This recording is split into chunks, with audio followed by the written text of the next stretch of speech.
এই অনুষ্ঠান তো আমরা দুর্গাপুজোকেও ছাপিয়ে গেছে, যেভাবে মানুষ ডিসিপ্লিন ওয়েতে লাইন করে যাচ্ছে এবং তাদের দেখছেন কত ভলেন্টিয়ার, এবং একটা সংগঠন বা একটা ধর্মীয় প্রতিষ্ঠান হোক, যে কোনো প্রতিষ্ঠান হোক, তার ডিসিপ্লিন, তার নিয়ম অনুবর্তিতাই বলে প্রতিষ্ঠানটি কতটা সমৃদ্ধ।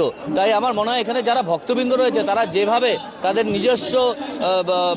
নিজস্ব কায়দায় যেভাবে ভিড়কে সামলাচ্ছেন এবং প্রত্যেকটা জিনিস নিখুঁতভাবে সম্পন্ন করছেন, এটা আমার মনে হয় একটা ডিসিপ্লিনড অর্গানাইজেশন ছাড়া, ডিসিপ্লিন একটা আস্থা ভরসা না থাকলে এত বড় অনুষ্ঠান এত ডিসিপ্লিন রয়েছে সাজানো যায় না।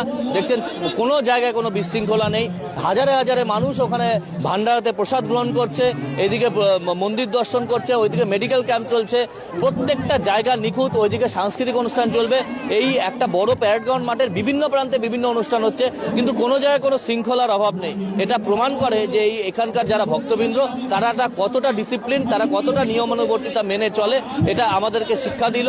আমার মনে হয় ভবিষ্যতে যে কোনো সংগঠন, যে কোনো প্রতিষ্ঠান ও শ্রী শ্রী অনুকূল ঠাকুর ভক্তবৃন্দদেরকে অনুসরণ করবে। এই ক্ষেত্রে একটা সুন্দর একটা শিষ্টাচারের ব্যাপার দেখা গেল যে কেউ কিন্তু জুতো পরে ঢুকছে, এই যে একটা বিষয়, এবং আপনি নিজেও ভেতরে প্রবেশ করলেন, এরকম অনুষ্ঠান আমি খুব কম দেখেছি। আলিপুরদুয়ারের বুকে এরকম এত ডিসিপ্লিন অনুষ্ঠান আমি দেখিনি।